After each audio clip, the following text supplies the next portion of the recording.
October, tiri pano paAfrica Unity Square. Isusu seAfrica tikuti illegal sanctions on Africa must go.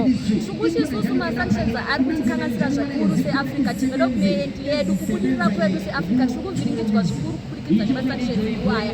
Tikatarisa isusu muzvipatara chedu hamusisina mishonga, hamuna mafacilities akakwana ekuti vanhu vaatendwe. Also totaura nyaya yeskilled flight kuti vanhu vari kutiwo kana vakaita mabasa avo for example aita doctor akaona kuti kunomba haasi kubhadharwa akuita consonance 8 akunogeza chembere muUK kuno kuti akusara tisina vanhu vanokwanisa kuita sei kunge vachiatenda mumahospitals. Also totaura nyaya yezvikoro, mafees ari kukwira ari kudhura apa zvimwe zvikoro hazvisati RTGS zvakuda USD zvopedzera izvo vana vasingasaende kuchikoro of which they are not being deprived of their right nekuti education right yemunhu wese itori birthright yedu.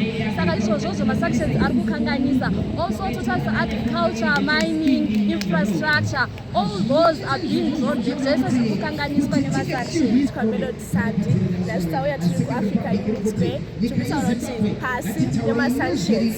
SADC against sanctions on the 25th of October. Masanctions ari kutikanganisira isusu especially mayouth.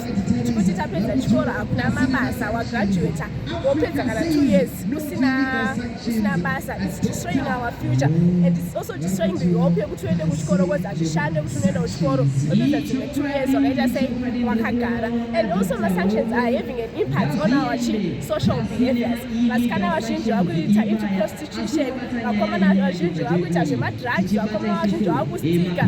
This is because we are stressed as youth, hatina schools, hatina mabasa, economy yakaoma, we don't know kuti mangwana zvinhu zvakamira sei.